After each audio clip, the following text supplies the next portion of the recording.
So what to do? We need to wait. No, start, sir. Start. No, wait. Okay, perfect.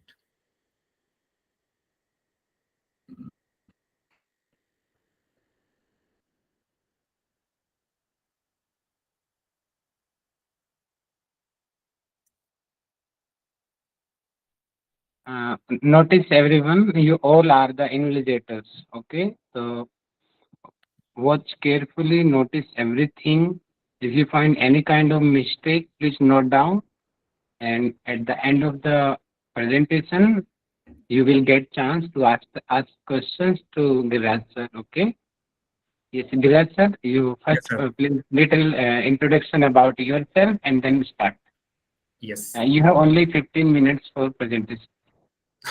Okay. So I hope my screen is visible to everyone. Yes. Yeah. Yes, sir. So first of all, I would like to introduce myself. I'm Giriraj Singh Tomar. I'm a student in MDYA since last year, means since starting.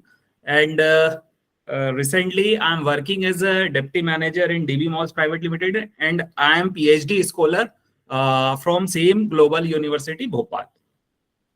So my uh, journey just has started, and I would like to thank you, all of you, to present here to encouraging me. Now I would like to start my topic, my paper, uh, which is prepared by Morgana M. Novaes and others.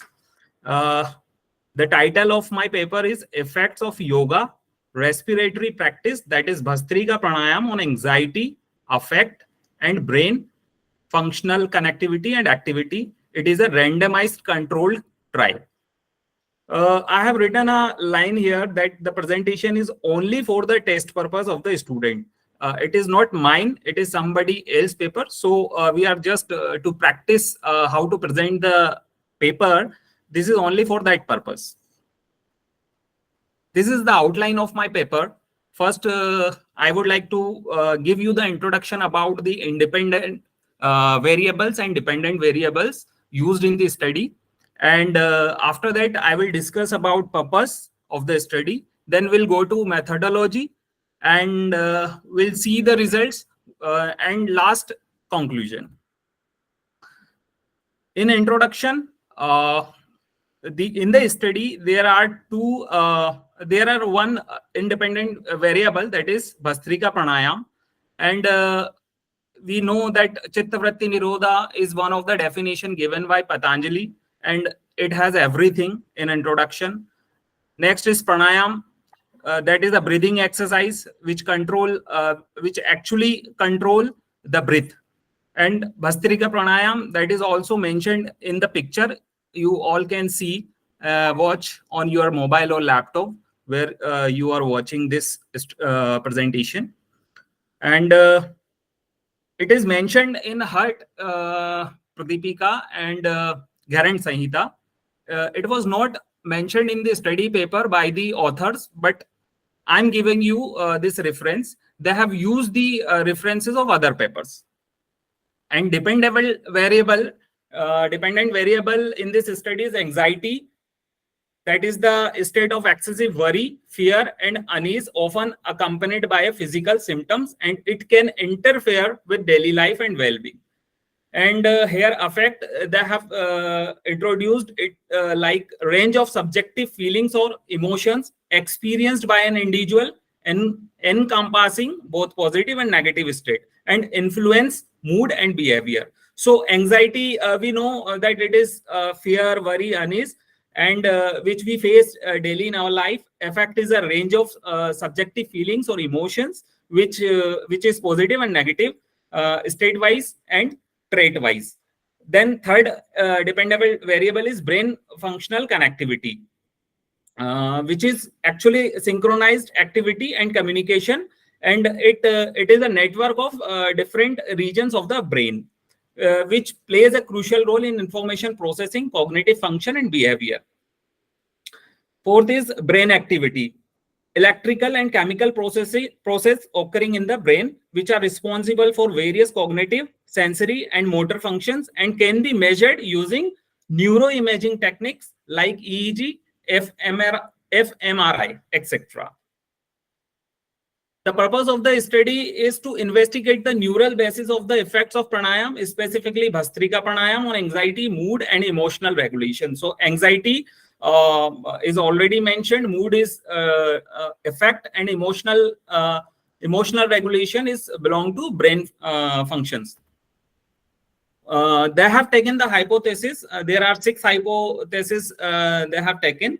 The first is decreased anxiety level, second is decreased negative affect level, increased positive affect level, decreased connectivity within emotion processes, brain networks, decreased activity in the amygdala, increased activity in parts of the prefrontal cortex, anterior cingulate, and insula, all involved in emotion processing and anxiety. These are the 6 hypotheses they have taken, and these studies depend on these hypotheses.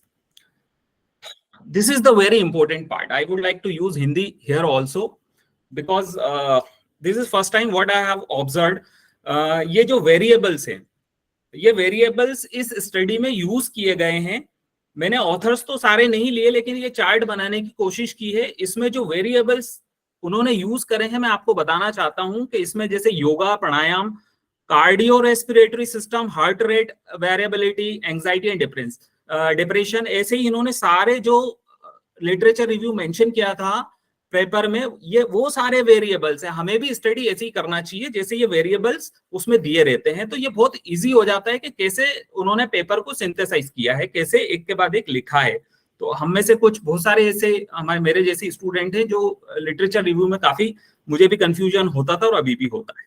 तो यहाँ पर कुछ चीजें मैं आपको बताना चाहूंगा कि एंजाइटी एंड डिप्रेशन को जो कंक्लूजन निकले हैं स्टडीज में, वो निकले हैं कि yoga practice have positive effects on mental health, और neurophysiological and psychological variable जो पुरानी स्टडी में यूज हुए हैं, उसका प्राणायाम उसमें self regulation and reduce stress में हेल्प करता है. वेगस नर्व हेल्प करती है, actually mediates the effect of pranayama on mind body connection. Mind और बॉडी का जो कनेक्शन होता है उसके बीच में एक रोल अदा करती है वेगस नर्व. ये बॉडी के पार्ट्स है.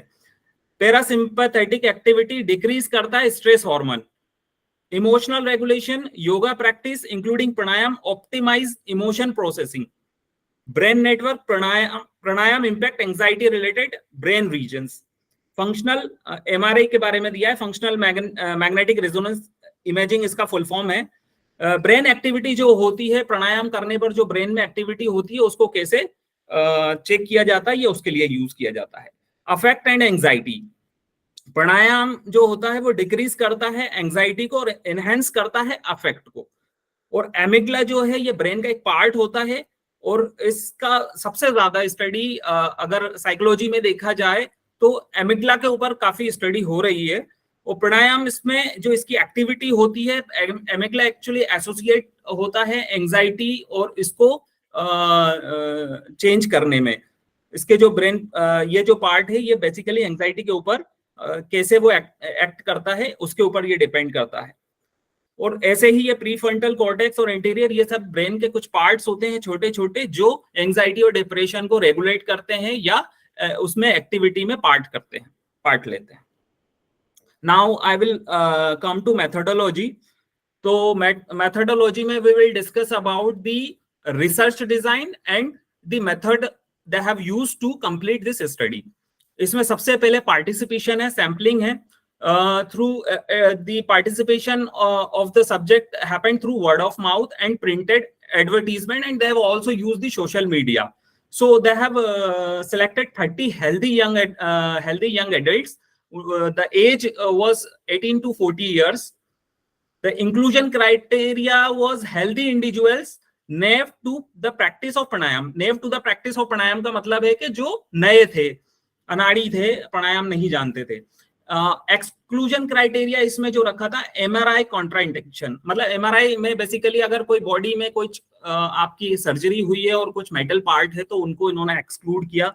जिनको क्रोनिक रेनाइटिस बीमारी होती है, नाक की एक बीमारी होती है जिसमें प्राणायाम में कोई समस्या ना हो लेने में, श्वास को अंदर बाहर, उस वजह से उनको आउट किया. एक्सक्लूड किया, और फ्रीक्वेंट यूज ऑफ ब्रोंको डिलेटर्स और सर्टेन मेडिकेशंस, और जो कोई इस प्रकार की दवा ले रहे हैं जो उसको इफेक्ट कर सकता है स्टडी को, उनको आउट किया। हिस्ट्री ऑफ न्यूरोलॉजिकल और साइकेट्रिक डिसऑर्डर्स, तो these were the exclusion criteria, exclusion of the study of the samples.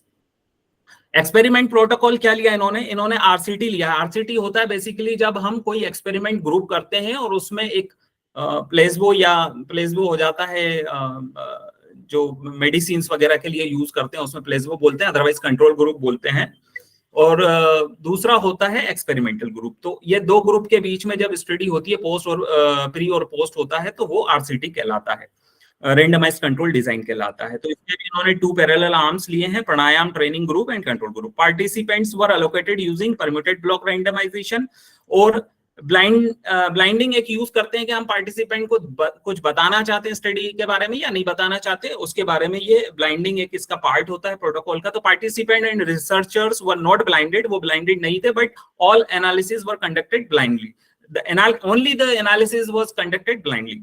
Both groups were assessed at baseline and after a 30-day training program. Assessment included fMRI scans and psychometric measures of affect and anxiety. Training program जो उन्होंने intervention दिया वो ये दिया कि pranayama group receive 30 minutes of guided training for the correct practice of Bhastrika Pranayam daily for the initial 5 days. This was followed by 4 weeks of practice 5 times a week, including supervised training classes and home practice.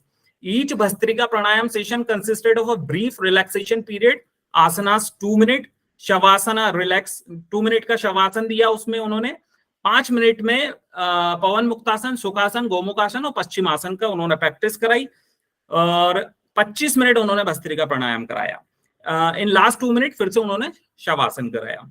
The practice followed the description of Swami Kuvalyananda involving fast breathing like kapalbhati, slow inspiration, सांस लेना through the right nostril, apnoea मतलब hold करना, जो हम 1:4:2 का जो ratio रखते हैं, तो उसमें इंस्पिरेशन मीन्स लेना श्वास को, एपनिया मीन्स होल्ड करना, और एक्सहेलेशन मीन्स श्वास को छोड़ना।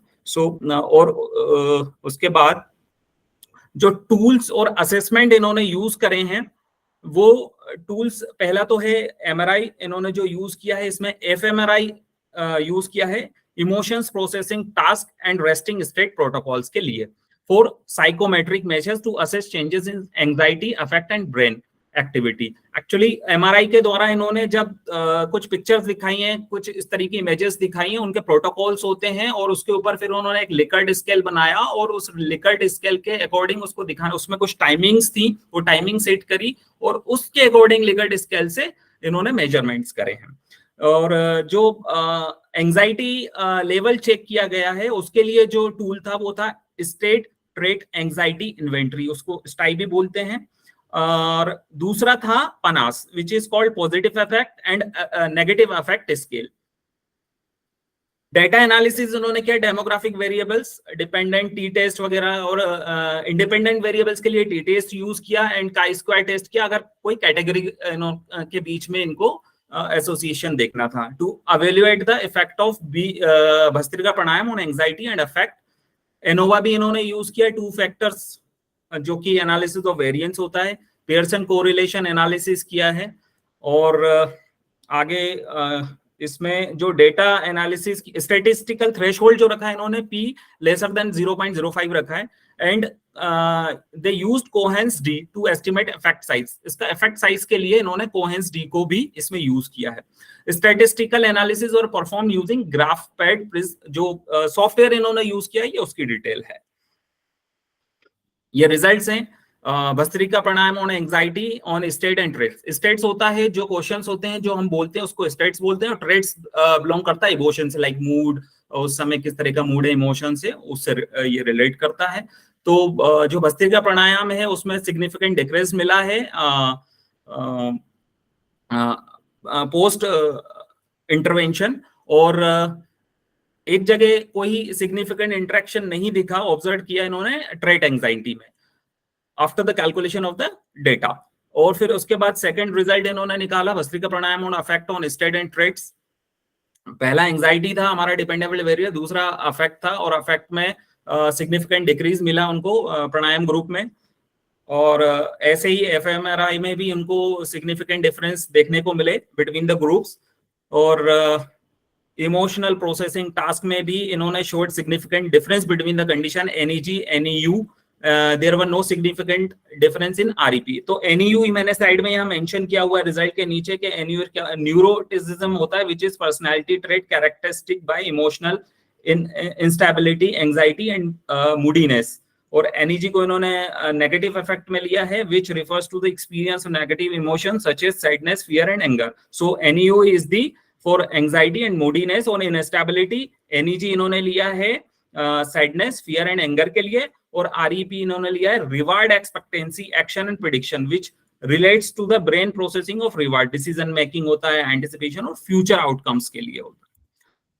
ये जो ग्राफ्स था ये इन्होंने किस तरीके से स्टडी को किया है, 30 नंबर सैंपल थे, उसको एक प्राणायाम ग्रुप में लिया है कंट्रोल, जो आरसीटी का डिजाइन होता है। This is the basically that is the design. First image जो आप देख रहे हैं लेफ्ट हैंड साइड पे, राइट हैंड साइड में इन्होंने जो स्टेट होता है, मतलब एसटीआई का जो कैलकुलेशन किया और उसका जो स्टेट था, स्टेट का इसमें क्लियरली हमें दिख रहा है कि इसमें जो डिफरेंस है वो शुरू होता है 40-35 के बीच में, और पोस्ट जो कैलकुलेशन है, मेजरमेंट है, उसमें यहाँ पर हमें डिफरेंस देखने को मिलता है ग्राफ के अंदर। सेम इन्होंने अफेक्ट के लिए किया है थर्ड इमेज में लेफ्ट हैंड साइड, और राइट हैंड साइड जो इमेज है उसमें इनने जो ब्रेन फंक्शन के लिए जो करना था उसके लिए किया है, इमोशनल रेगुलेशंस के लिए।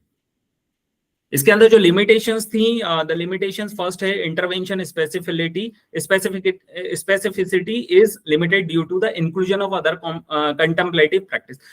इसका मतलब ये है बेसिकली कि भस्त्रिका प्राणायाम उन्होंने लिया था, लेकिन भस्त्रिका प्राणायाम के साथ साथ दे हैव टेकन दी आसना, तो वो आसना लेना कहीं ना कहीं इस रिजल्ट को दिक्कत कर सकता है, तो ये एक इसकी लिमिटेशन थी। Lack of control over variations in home practice, इसमें एक उन्होंने होम प्रैक्टिस के लिए भी उनको दिन में, क्योंकि 5 बार वो प्रैक्टिस होती थी, तो होम प्रैक्टिस के लिए भी उन्होंने दिया है, उस पर कोई कंट्रोल नहीं था। दूसरा इसका ये इशू था। Further research which with larger sample is needed, the sample were very small, 30 they have taken, तो द लिमिटेशन इज कि ये 30 थे, इसको इंक्रीज किया जा सकता है। अगेन जनरलाइजेशन के लिए स्मॉल सैंपल था। The study did not include an adequate assessment of the autonomic nervous system, such as heart rate or interoceptive attention assessment, which limits the direct association between changes in anxiety and affect. तो ये बहुत important limitations थी इसकी कि जो इन्होंने autonomic nervous system को include नहीं किया, क्योंकि यहाँ पर जो हार्ट रेट है वो भी कहीं ना कहीं एंजाइटी और डिप्रेशन को इम्पैक्ट करता है। Last, the conclusion is that the pranayam training reduced anxiety, increased positive effect, and influenced brain activity and connectivity in emotions processing areas. इसमें future scope दिया होता है exploration of the anxiolytic effect of pranayam in clinical population. मतलब जो clinical research होती हैं उसमें future में जो प्राणायाम के अफेक्ट हैं उसको कैसे एक्सप्लोर किया जाए, ये स्कोप इसमें इन्होंने देखा। लास्ट में मैं सभी का धन्यवाद करता हूँ। I would like to thank you all of you. This is my presentation for today, और if you have any questions please ask me. Really nice presentation. Now one by one student can ask the questions. I have also many doubts. I will ask at the end. First, I will give chance to the students. Yes. One by one, you can ask direct to the Giriraj.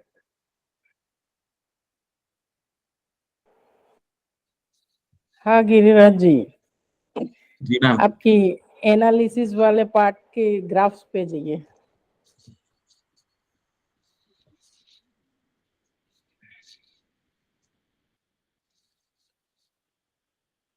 Which one? Graph graph पे जाना चाहते हैं जी।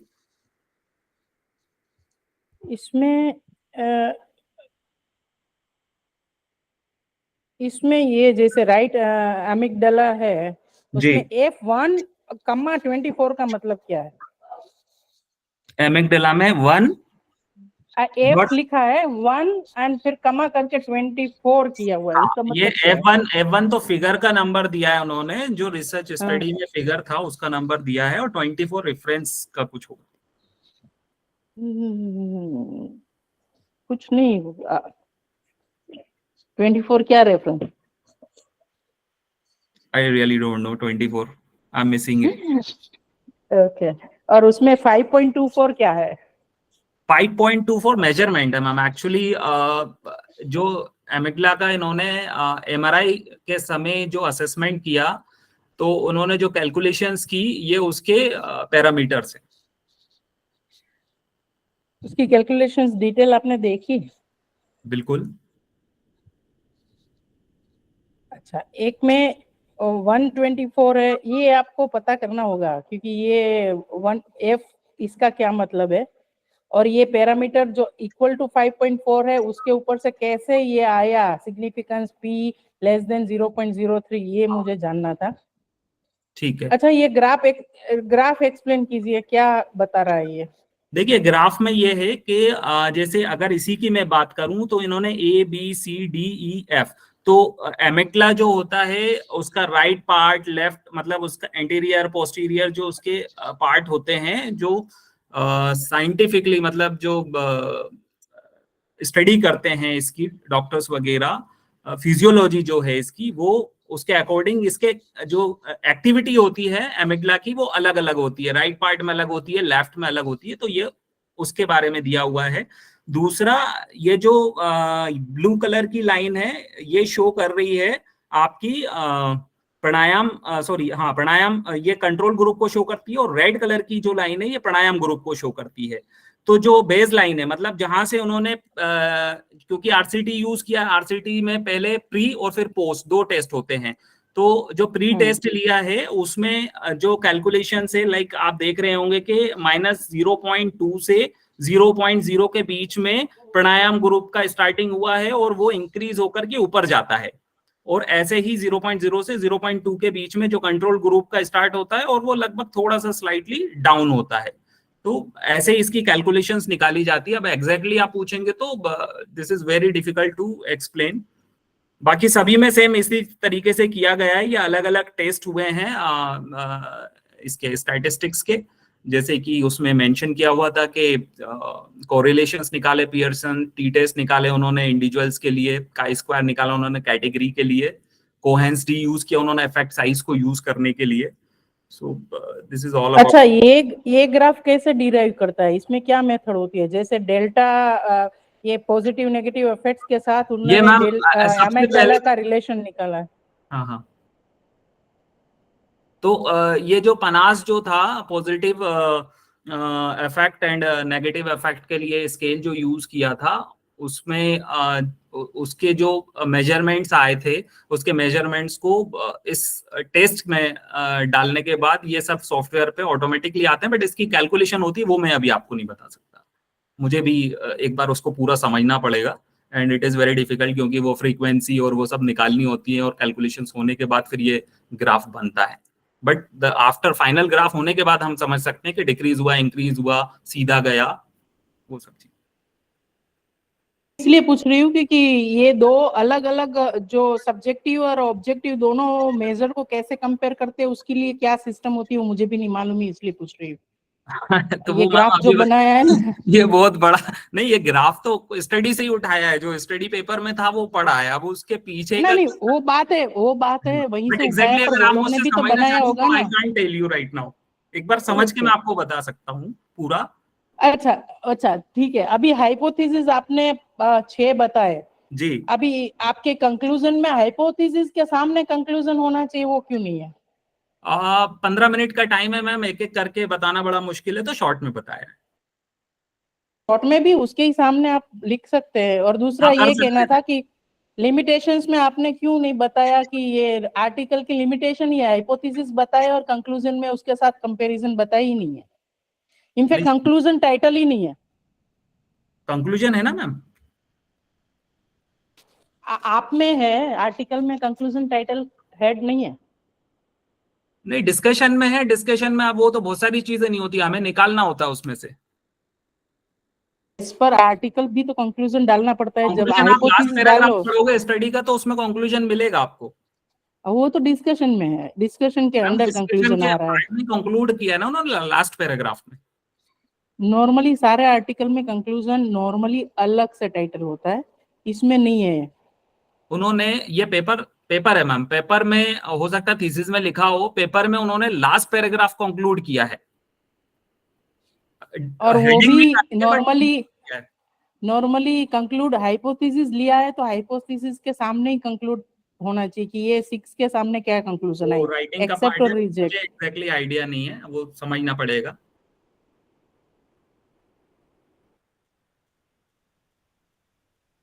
Yes sir.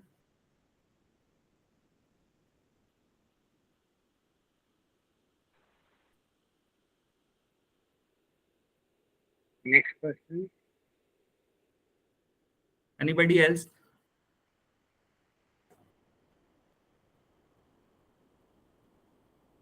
Yes Nisha ma'am. Hari Om सभी को। Question नहीं है sir, क्योंकि हम लोग सब सीख रहे हैं यहाँ पर, तो बस फिर से एक सुझाव है, क्योंकि आप लास्ट क्लास में नहीं थे इसलिए जी आप वो चीज मिस कर गए। जी जैसा आपने जो प्रेजेंटेशन दिया तो आपने हाइलाइटर या कुछ भी मार्कर यूज नहीं किया, तो हम लोग स्पेशली क्या होता है दिक्कत ग्राफ वाले में, और जो आप समझने में दिक्कत जाती है, हाँ वहाँ पर प्रॉब्लम ज्यादा आती है, मिस तो कर इसको आप गया। जरूर ध्यान रखिएगा। जी जी और बाकी मैं क्वेश्चन नहीं कर पाऊंगी। एक क्वेश्चन मेरे माइंड में आया था जब आप एक्सप्लेन कर रहे थे, वो आपने लिमिटेशन में ले लिया तो फिर वहां से ठीक खत्म हो गया। मैं पेपर पढ़ नहीं पाई थी इसलिए क्वेश्चन नहीं कर पाऊंगी। ठीक बस है, ये सुझाव आप ध्यान रख लीजिए। Thank you thank you. Sir. अभी तो बच्चे देखते हैं, तो बच्चे पूछिए। मैं आज सुबह से दूसरे काम कर रहा था कोई दूसरे ही डेटा बना रहा था और फिर एकदम से ये डेटा में आया हूँ।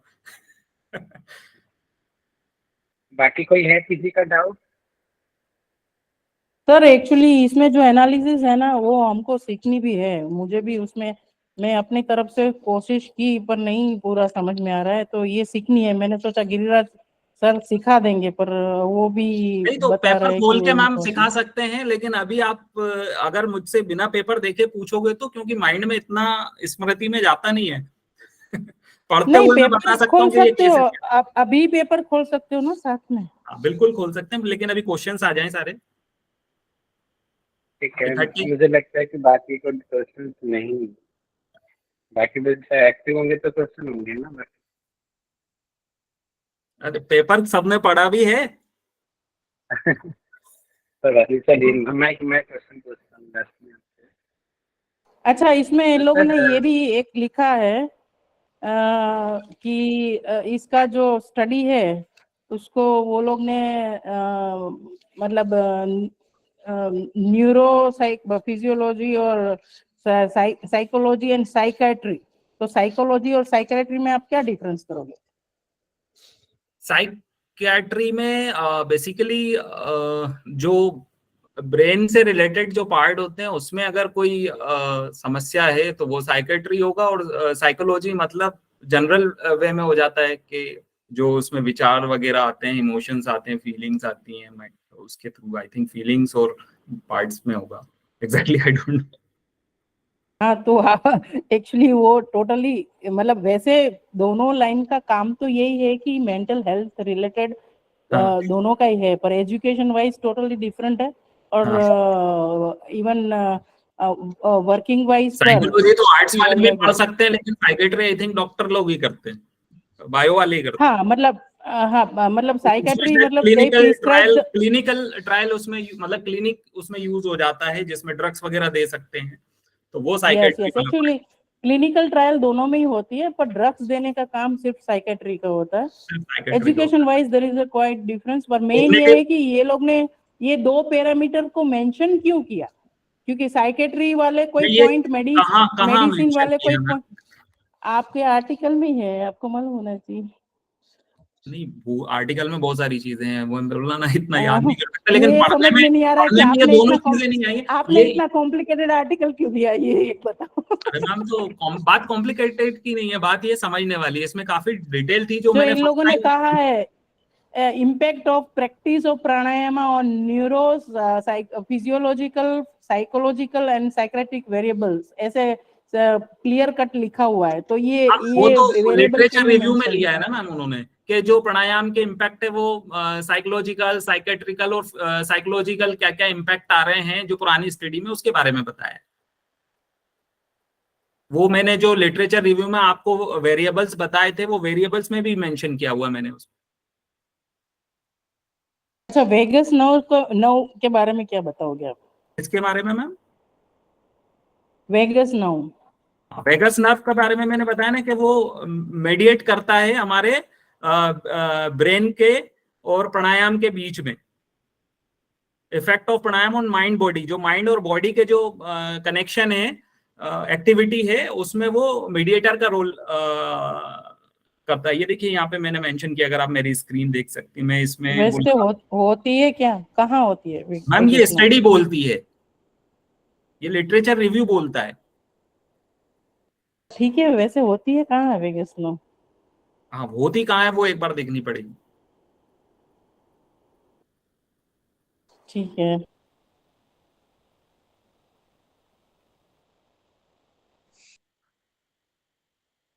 गिरिराज सर को उलझा दिया है इससे बात नहीं नहीं सर, वो सही बात है, काफी बड़ा पेपर था, मतलब मैं भी काफी रात को 2-2 ये घंटे उसमें दे रहा था। एक्चुअली ये पेपर को सचमुच डेप्थ स्टडी करनी और है तो एक ये जो पूरा स्टडी हुई है 7-8 ये, घंटे करोगे तब मालूम पड़ेगा। और ये स्टडी योगा वालों ने नहीं की, आई थिंक सो, ये स्टडी जो है साइकोलॉजी वालों ने की है। ओके सर, आपने बोला कि state anxiety. Please let me know the difference between state anxiety and trait anxiety. I think there is problem which you told. Please once again repeat. What's the difference between state and trait? State and trait. When we study about state is a question, like it is about how is your mood, how is your feelings.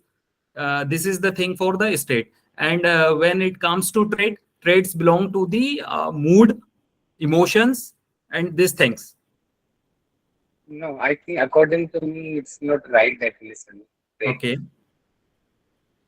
State and trait difference mainly what means ki, okay, for example, you are doing yoga, okay? Just after the yoga, what's your present state of your mind? That is state. Okay. Present conditioning. Present mostly maybe good or mostly in the that kind of study like immediate study.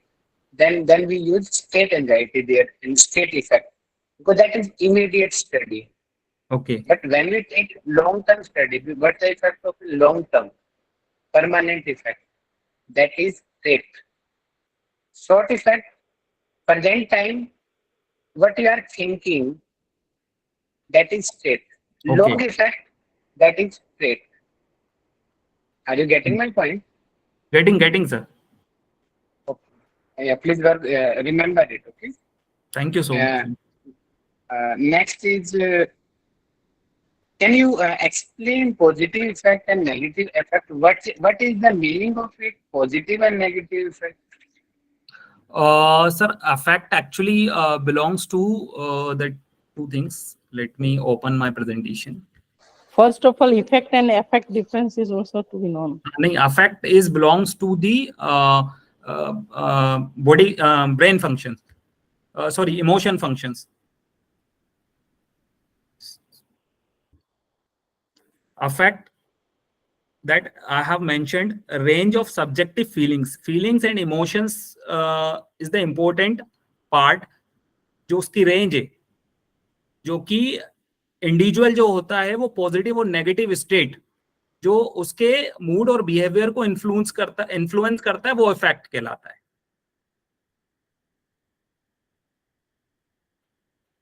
Means sometime we have a positive mood or sometime we have a negative mood.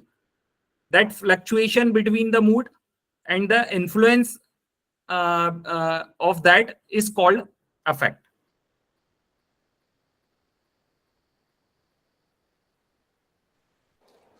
Am I और right? आपने Yes, sir, please. हाँ you right. और आपने ये supplementary material दिया है, उसकी link दी है, वो आपने देखा?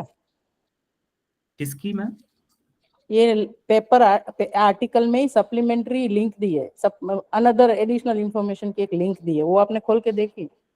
नहीं, एडिशनल इंफॉर्मेशन की लिंक किस हाँ चीज? पेपर में एंड में दी जो हुई है, उसके वहाँ क्लिक करोगे रेफरेंसेस, तो नहीं रेफरेंसेस की नहीं, आप आर्टिकल में पीछे जाओगे तो आपको एडिशनल इंफॉर्मेशन की सप्लीमेंट्री मटेरियल की लिंक वो नहीं होगी। देख पाया, नहीं देख पाया मैम। उसमें एनएफआईआर में कैसे नेगेटिव और न्यूट्रल इमेज को प्रेजेंट करके किस तरह से रेटिंग की है, इसका एक्चुअली एमआरआई का एग्जैक्टली टेस्ट कैसे लिया है वो और कैसे असेसमेंट उसको में आया लिंक है किया मैम, है। वो असेसमेंट में आया है। जैसे एमआरआई के उन्होंने जो टेस्ट लिया है, पहला तो उन्होंने जो फंक्शनल मैग्नेटिक रेजोनेंस जो टेस्ट किए हैं, वो उन्होंने इमेजेस ली बहुत सारी, और इमेजेस में नेगेटिव और पॉजिटिव दोनों तरह की इमेजेस थी। वो इमेजेस उन्होंने बताई, और उस समय उसमें कुछ टाइमिंग गैप रखे उन्होंने, और पैसिव मोड में उनको रखा, और उसको फिर उसको जो भी एमआरआई की टेक्निक होती है उसके थ्रू उन्होंने मेजर किया। उन्होंने कुछ उनको डिजिटल डिवाइस भी दी जिसपे उन्होंने लिकर्ट स्केल के पॉइंट दिए, और वहां पे उनको वो इमेज देखने के बाद क्या फील होता है उसको क्लिक करके वो पॉइंट देने थे। ये पूरा उसमें दिया हुआ है।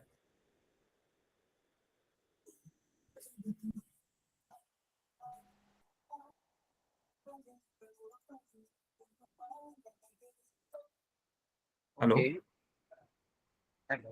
हाँ सर, एक मेरा नाइस ऐसा मुझे सॉरी, लगता है, क्योंकि रिसर्चर्स भी ऐसा बोलते हैं कि हमें किसी का रिस्पेक्ट नहीं देनी, ऐसा रिसर्चर मुझे भी यहाँ बोलते हैं। बट मुझे ऐसा लगता है कि साइंटिस्ट जो हो, जैसे मैं और आप हूँ, तो वहाँ पे डायरेक्ट गिरिराज, राहुल, भारती नाम लेना चल जाएगा। लेकिन ऐसा मुझे लगता है कि अगर जहाँ पे हमारे बड़े ऋषियों की बात हो रही है, कि वहाँ पे हमें उनको थोड़ा रिस्पेक्ट देनी चाहिए। महर्षि पतंजलि, नॉट पतंजलि। हाँ, महर्षि पतंजलि यूज किया था मैंने। नहीं, पतंजलि यूज किया था। मैं Correct. पता नहीं, शायद मुंह से निकला हो, अदरवाइज मैं महर्षि इसलिए पतंजलि ही बोलता हूँ इसलिए डेफिनेटली।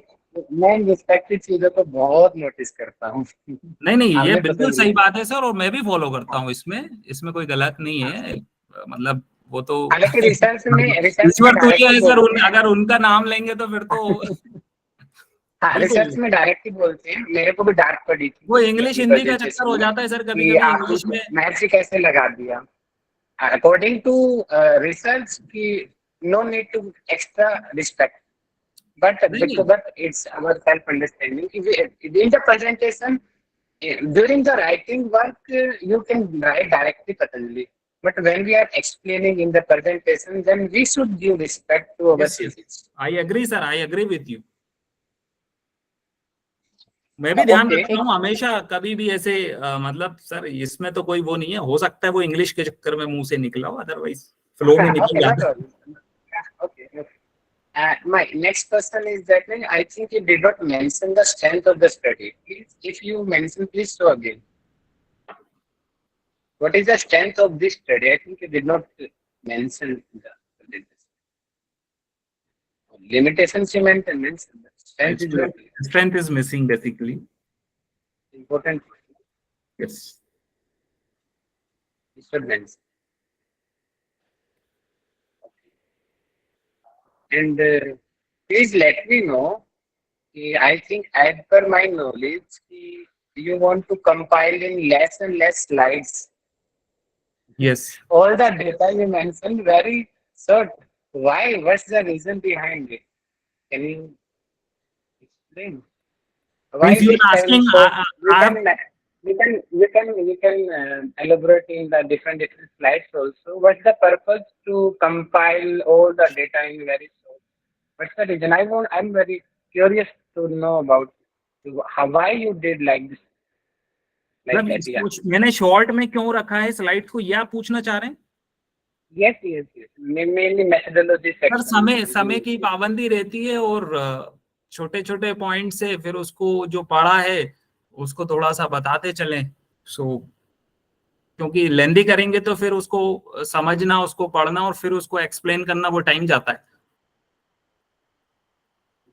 बट प्रेजेंटेशन में मुझे लगता है कि खुल के होनी चाहिए, जैसे हाइपोथेसिस अभी आपने दिखाया, that is openly we are clearly able to see, but in the method sections you mix the sampling, inclusion, exclusion, ये पॉइंट वाइज लिया है सर मैंने। मैंने।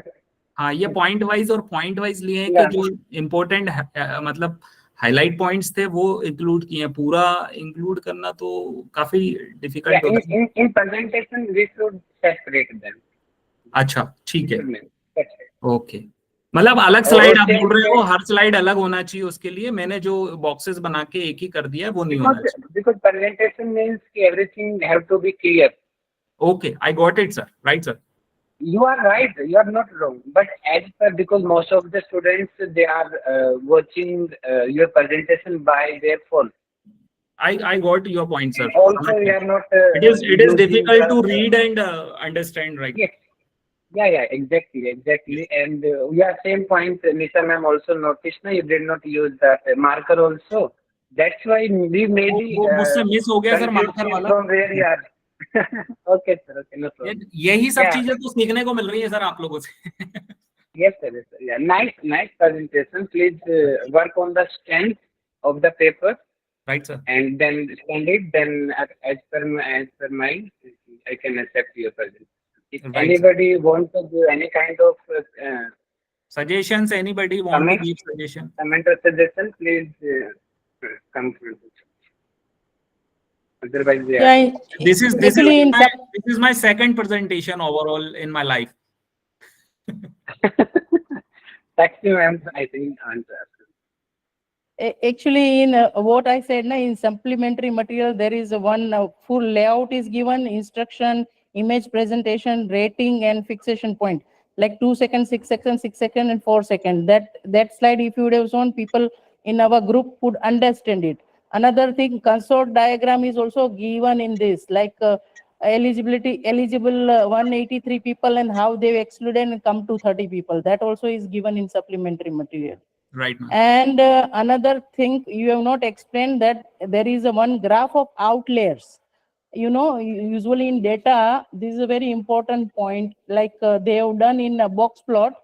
Usually your data, like in STI and positive negative effect scale, they found 3 outliers.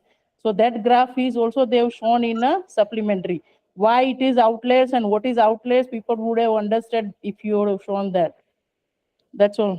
आउटलेयर्स, if I am thinking के जो आउटलेयर्स से मुझे जो इसमें दिया था एक फिगर मुझसे छूटा है, तो वो क्या था मैम, अगर आप थोड़ा एक्सप्लेन कर दें तो। जैसे मैं एक सिंपल एग्जांपल दूं, इसमें आउटलेयर समझाना थोड़ा पूरा डेटा लेके समझाना पड़ेगा। जैसे फॉर एग्जांपल अनिल अंबानी है, वो कोई एक गांव से है, राइट? अभी वो गांव का सैलरी का हम एनालिसिस कर रहे हैं, तो गांव की सैलरी नॉर्मली रेंज कहाँ होगी, चाहे 5,000 से 30,000 रेंज है, और अनिल अंबानी की अलग है। उसको डालने से पूरी एवरेज जो है ना, मीन जो है पूरा डिफरेंट आ जाता है। तो ये आउटलेट्स होता है, ऐसे रीडिंग्स को निकाल देना पड़ता है, तब जाके आपको एग्जैक्टली डेटा मालूम होगा कि एक्चुअल एनालिसिस किस तरफ जा रही है। Right ma'am, thank you.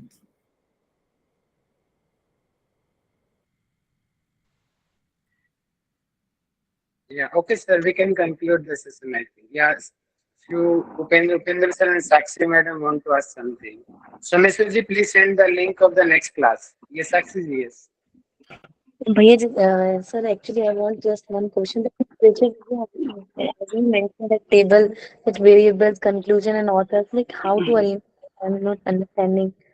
Like, I have presented the literature review part, na? That is हाँ, जो टेबल दिया था उसमें क्या समझ में नहीं आया? तो सर उसमें लाइक कैसे हम लोग उसको अरेंज करेंगे, लाइक जैसे आपने लिखा है वहाँ पे ऑथर, वो सारे ऑथर ये जब आप पेपर पढ़ोगे ना, पेपर में लिटरेचर रिव्यू रेफरेंस दिया रहता है, और उससे तो वो रेफरेंस मतलब लिटरेचर रिव्यू लिया है उन्होंने कहीं से, तो उसमें वेरिएबल्स दिए हुए हैं। जब आप ये क्लियर हो जाओगे टाइटल में देख के कि कौन कौन से वेरिएबल हैं, और उन वेरिएबल्स के ऊपर ही फिर लिटरेचर रिव्यू पढ़ा जाता है, और लिटरेचर रिव्यू में वो वेरिएबल देखे जाते हैं कि हैं कि नहीं है, और उन वेरिएबल्स के बारे में क्या लिखा हुआ है वो एक छोटा छोटा उसमें से लेकर के अपनी लैंग्वेज में लिखा जाता है।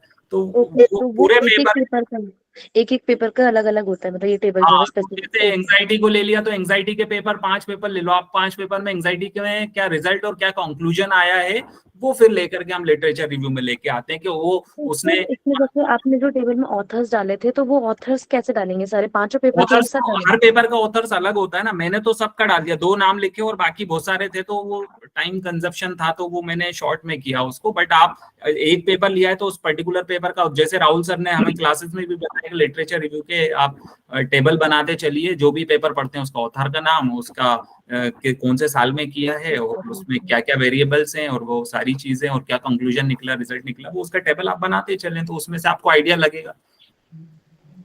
ठीक है सर, मैं समझ गई। मेनली इंट्रोडक्शन पार्ट में से लिया, राइट? हाँ, ये तो इंट्रोडक्शन के अंदर ही सारा लिटरेचर रिव्यू था इनका। अदरवाइज थीसिस पढ़ते हैं तो उसमें तो सेपरेट होता ही है, लेकिन रिसर्च पेपर में तो बहुत सारी चीजें एक ही हेडिंग में ले लेते हैं, जरूरी नहीं है कि कोई अलग उसको मेंशन करे। वो हमको ही समझना होता है पढ़ने के बाद कि कहाँ कंक्लूजन है और कहाँ लिटरेचर रिव्यू मेंशन किया है, मेथोडोलॉजी कहाँ यूज किया, हाइपोथेसिस कहाँ यूज किया, वो रिसर्च राइटिंग का एक पार्ट होता है। Okay okay sir. आपने रेफरेंस एनालिसिस किया है? रेफरेंस एनालिसिस नहीं समझा, मतलब रेफरेंसेस देखे थे। वो लोग ने 100 समथिंग जो दिए है उसको हाँ। देख के उसका नॉर्मली आर्टिकल में रेफरेंस कैसे दिए उसका एनालिसिस करते हैं ना लोग, कि सपोर्टिंग में कितने हैं, क्या सपोर्ट किया है, किसको कितना दिया है, वो सब। वो नहीं किया मैम, वो नहीं किया।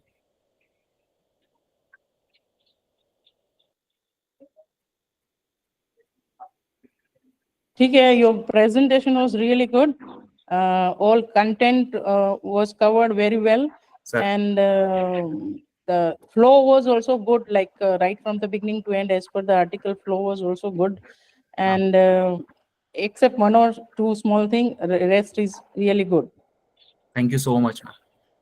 I think you have very deep knowledge. Yes sir, Upendra ji. हाँ हाँ, नमस्ते नमस्ते गिरिराज जी, आपका प्रेजेंटेशन अच्छा रहा, लेकिन काफी एकेडमिक टाइप का लगा। मतलब अगर कोई लेमैन बैठ के समझे तो थोड़ा सा उसको लगता है कि किसी ने पूरी पेपर को पढ़ दिया।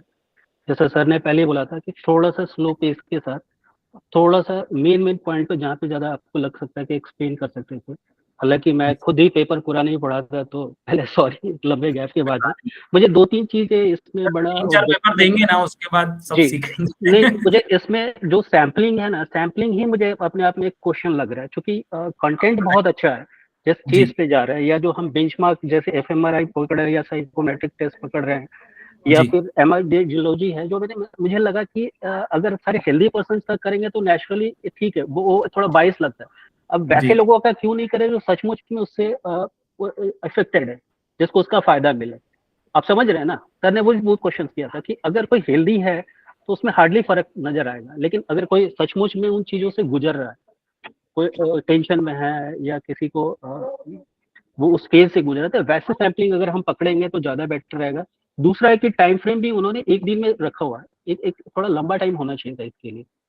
जी, 2-3 चीजें मैंने 30 डे का लिया है सर, ये एक्सप्लोरेटरी स्टडी थी, 30 दिन का ट्रेनिंग प्रोग्राम सेट किया था इन्होंने, और उसमें जो पार्टिसिपेंट थे उसमें इन्होंने जो कंट्रोल ग्रुप और जो एक्सपेरिमेंट ग्रुप रखा उसमें 15 लोगों को उन्होंने ये बोला कि आप इसमें पार्टिसिपेट करो, और जो कंट्रोल ग्रुप थे उनको तो कराएंगे नहीं एक्सपेरिमेंट, तो लेकिन जब स्टडी खत्म होगी तो उनको मौका दिया जाएगा ये सिखाने के लिए। तो ऐसी बहुत सारी चीजें थी उसमें पढ़ने के लिए, सैम्पलिंग के लिए पेपर में, अगर आप पढ़ते तो काफी इंटरेस्टिंग पेपर लगा मुझे। मुझे सैम्पलिंग पे क्वेश्चन है कि सैम्पलिंग उन्होंने जो लिया हुआ है, ऑथर से पूछना पड़ेगा। अच्छा नहीं, मैं इसलिए नहीं, सब्जेक्ट इतना अच्छा है ना कि अब मुझे लग रहा है कि इसमें रियली बहुत थॉरोली पढ़ना पड़ेगा, स्पेशली जैसे जब एमआरआई वाली बात की ना, कि अगर हम किसी हॉस्पिटल से एमआरआई डाटा उठाते हैं तो एक स्टैटिस्टिकल डाटा मिलता है कि किस एज ग्रुप के लोगों का एमआरआई ज्यादा होता है।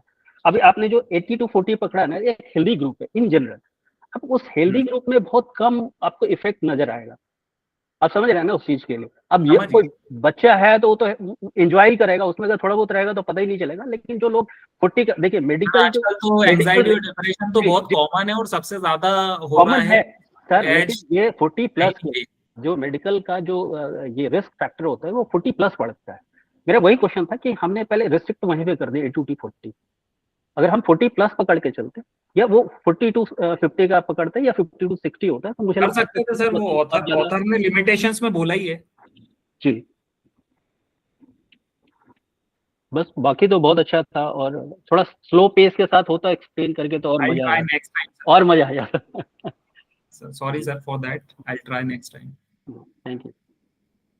एक्चुअली मेन तो ये है कि सारे आगे जो भी कमेंटर्स थे वो लोग ने बोला था कि इनिशियली सिंपल पेपर लो, इसकी वजह से क्या है कि ज्यादा लोग जुड़ेंगे, ऐसे कॉम्प्लिकेटेड होंगे तो साइंस बैकग्राउंड के नहीं होंगे तो ज्यादा लोग जुड़ेंगे नहीं। और ये मेन प्रेजेंटेशन मेनली ये है कि स्टूडेंट्स का कॉन्फिडेंस लेवल बढ़े इन फ्रंट ऑफ पीपल, और किस टाइप से क्वेश्चन पूछे तो they will be able to face. तो इसीलिए मैंने बोला कि आपने क्यों कॉम्प्लिकेटेड ये आर्टिकल लिया, क्योंकि फिर क्या होता है